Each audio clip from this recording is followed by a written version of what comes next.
Welcome to another episode of Crypto Spendthrift. Alright, going right into Coin Watch. As always, Bitcoin, great.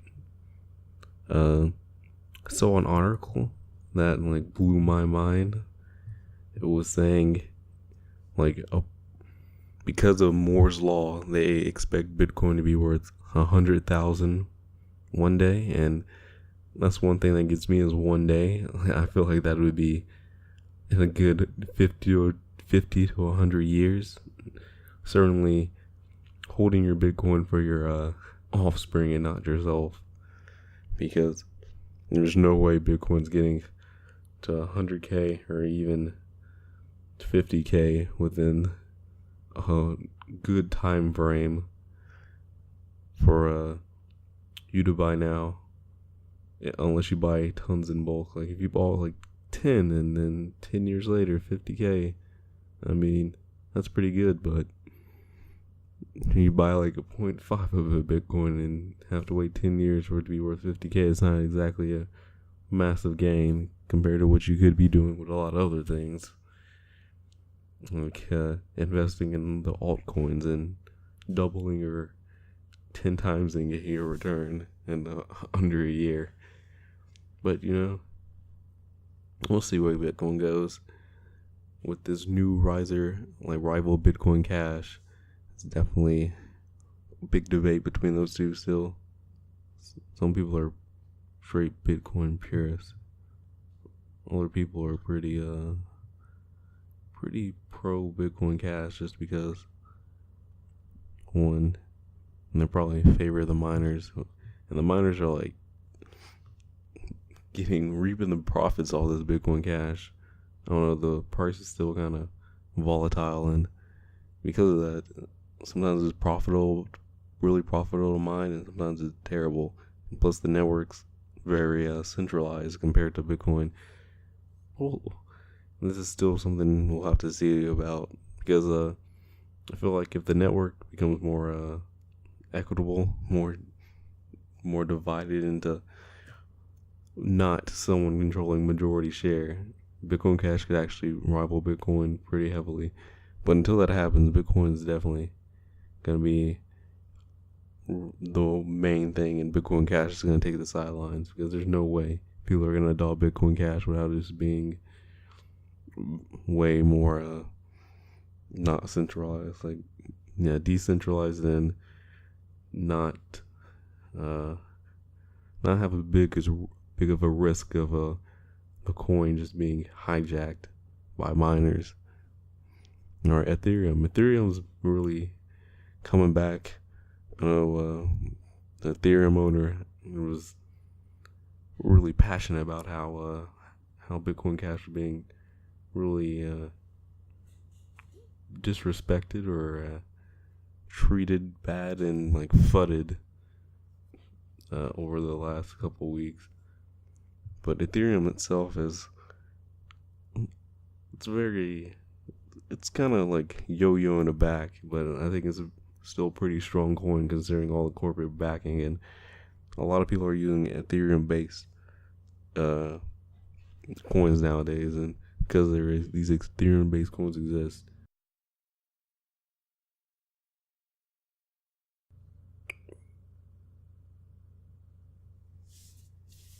Ethereum's main advantage is Ethereum has so much corporate backing behind it. Well, not directly, but a lot of them are falling behind it because of the smart contracts, like I said. And then all these ICOs are getting behind Ethereum-based platforms. So Ethereum has a bright future in comparison to a lot of the other altcoins. I wouldn't even consider it really an altcoin that much anymore. It was definitely the second or third major coin forever.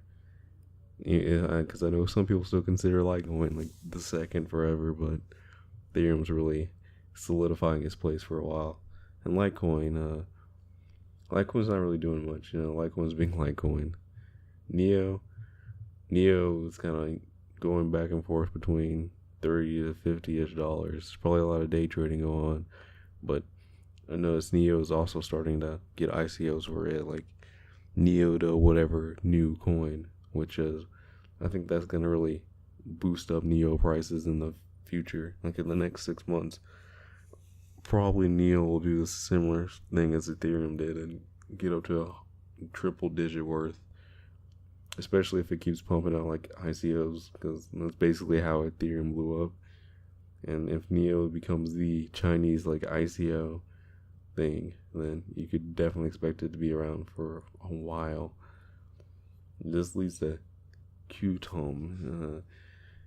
It hits, like I said last time, it's trying to rival Neo, but it really needs to like step it up before Neo becomes the thing all Chinese developers use for altcoin creation and altcoin ICOs. Because once that happens, it's basically over for them if they want to really compete with Neo. And then I'm pretty sure everyone's talking about how Monero's jumped up in the past few days. Why? I'm not really sure why. But I know Monero has the best use for the anonymous coin out of any of the ones that exist. Like, I don't really think people use Zcash as much. But Monero's like actually kind of truly anonymous, considering how the process you can go from going from Bitcoin to Monero, then tossing the Monero into a different address, and then you could go straight through with Bitcoin again. Like, I anticipate that's kind of like what a lot of people on the dark web use. So if you want to hedge like dark web bets, Monero is probably your best coin, because it's like the one with the most solid software behind it, and it's already really established. But don't do anything illegal. Just a little disclaimer. Alright, now ICO watch. 2 ICOs that are on today, they're on the watch today, are Chainlink. And why? Because it solves the issue with smart contracts. The problem with smart contracts that I always saw is these smart contracts aren't really easy to use, or sometimes they're not easy to like have someone programmed to enforce them. And this is kind of like the third-party software that goes in and helps with the triggers that enforces the smart contracts, which is incredibly useful. So it's like going to be linked up to all the external crap, all these external programs that want to use smart contracts can use this thing to link up and like have it execute properly. The main problem with this is adoption, because there easily could be another third-party service that like pops up, and if that happens, it's basically this isn't really going nowhere. That's really the main problem I see with this, is actually getting people to adopt Chainlink over something else that might appear later, especially something that might appear from corporate backing, and that would be very bad for them, because obviously established corporations are gonna definitely go with another bigger corporate software than some nobodies who are just into crypto. But if they manage to roll it out and get adopted by a decent amount of people, I could see them being the dominant third party using smart contracts. And smart contracts are definitely going to be very important in the future. That's why there's so many crypto that are trying to utilize smart contract and develop their own smart contract like platforms. Red Pulse is next. It's an existing platform that is kind of going into the crypto world. You're seeing a lot of these now. A lot of these established companies or crypto related companies are using ICOs to raise additional money for expanding, because traditional ICOs or ICOs or IPOs are like a lot of regulation, a lot of paperwork, a lot of big barrier entry. But with crypto, the barrier entry is teeny tiny, so a lot of them are taking advantage of this and expanding via the ICOs. With Red Pulse, it's one of these ones that are using Neo as like the exchange. So you buy Neo and you put Neo to the address so you can actually get Red Pulse. And this is what I was talking about with like Neo going crazy, because if more altcoins come up with Neo, then it's gonna be insane. But this could be a good opportunity because the team credentials are pretty solid, and the whole thing that this kind of hinges on is if the high quality content actually leads to like a good solution for whoever uses them, because it's like markets research, and if their quality is there, then people will pay for it, and if people benefit from the research they're putting out, you could definitely see that their monetization will work. And more research oriented content costs a pretty penny, so I wouldn't be really worried too much about the monetization. It's more like their content. So it's kind of like a different problem from Chainlink, where Chainlink is people probably won't use it if there's a million other services that pop up afterwards. But Red Pulse is like, it's entirely dependent on their quality content, and I think it's a lot easier to adopt when you can see the value right in front of you of what you're going to get, rather than you think this software is going to be helpful, but you don't actually know because there's possibly multiple alternatives. And time for the next section, the news. Alright, the IRS has apparently been tracking Bitcoin transactions since 2015. That means if you've been using Coinbase or any other exchange, you should probably pay your taxes.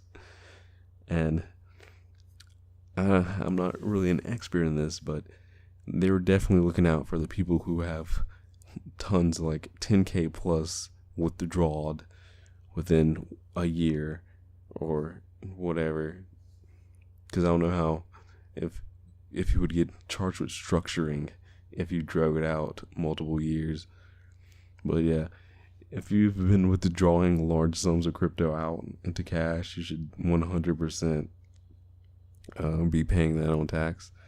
But the other thing is, they could also be collaborating with exchanges and tracking what you're trading, which could be worrisome for some people, depending on how they calculate how much you owe. Because if they take something out of every trade, there's some people who be hurting like insane. But they're just going to take what you cash out. That'll be good. That's fair. But being taxed on every trade is ridiculous, and it's highly stupid. So if you are using all your real credentials on every platform, you should definitely be careful with your trading, because it might come back to bite you if you're really trading well and not keeping these things documented. Next up is Faketoken Android Malware. This malware is like infecting third-party apps, or it's really finding its way into third-party apps that you have to confirm to download. So you really need to be careful with your mobile device. Even if you're just on websites, like malware could find its way into your phone, and a lot of these exchanges require you to use your phone now to verify either SMS, which is you shouldn't be using because that's very unsecure, or the Google Authenticator. And if I can imagine if someone was able to take control of your phone and like open up the program and screenshot it and send it to themselves, he'd be like out of luck and lose everything. So what this malware has been found to do is it can steal calls, text, and credit cards straight from your phone. So be careful out there, guys. Next up is the ICO I talked about last time, Enigma.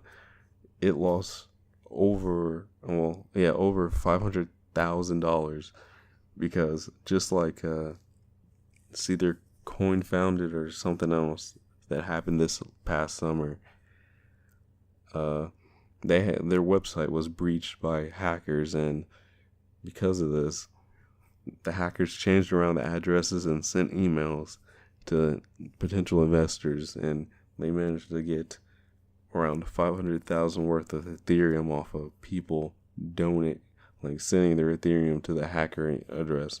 And currently, the hackers' funds are in Bitfinex or something.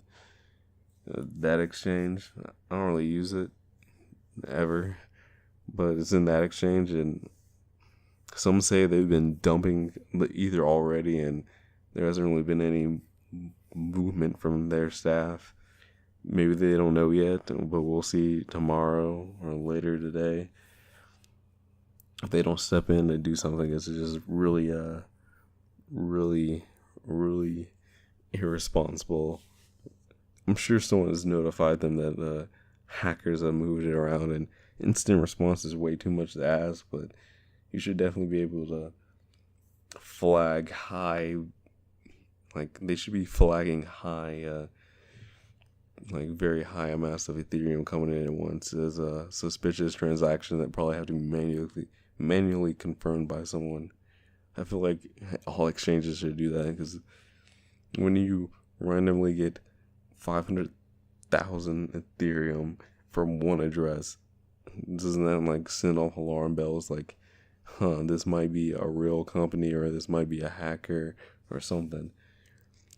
I mean, people were saying that the BTC exchange was collaborating with hackers and allowing them to cash out on their exchange, and exchanges need to be very professional and not sponsor hackers and be as legit as possible. And for the final news, Microsoft has launched an enterprise blockchain service. This is obviously still very underdeveloped, and we'll see what happens with this. But all the big players are entering blockchain technology now. So I anticipate within like the next 2 years, you can definitely see big companies with their own blockchain technologies that they're advertising in the mainstream. And finally, True Talk Thursday. If you're new, we have 2 segments. Well, each week on Mondays, the end segment is Mentality Monday, about things about yourself. How do you react to things in your environment? How do you think about things? All about self and introspection. But then True Talk Thursdays are about all the external, about interacting with others and how the world will interact with you and affect you. So on this True Talk Thursday, it's about the importance of people. Why? Because in this age, network is everything. You have to have people to get anywhere. Like, you can be in very select fields, you can be an island basically. Everything kind of like depends on interpersonal skills these days, and who you know and what you know, and do you really put on, like, for mass adoption. Having the right people in the right places could skyrocket you up instantly. So you should definitely be thinking about cultivating relationships. And I know in kind of crypto, people are more on the introverted side of things, like myself. But really need to evaluate how beneficial it is to interact with people, and how interacting with people can lead to opportunities arising from areas you never realized, or just learning stuff from other people. So keep that in mind. Don't cast out people. Realize that basically all of life now depends on interacting with other people in some way. Alright, see you guys Monday. If you want all the show notes, go to the website, sign up for the email list, and you'll get all the show notes on your inbox every 2 days a week when the show airs. So you'll be able to keep track of what I'm doing, and you'll see how basic my show notes are. And like I said, we're trying to get the 3.5k downloads an episode, gang. So support me, leave a good review, 5 stars if you like me, 4 stars if you hate me. Share it on social media. That's how you can support me. You don't have to throw donations anywhere. Just, share on social media. Get the word out. Tell people about the show. Review it. Definitely review it. That helps tremendously. And I'll see you Monday.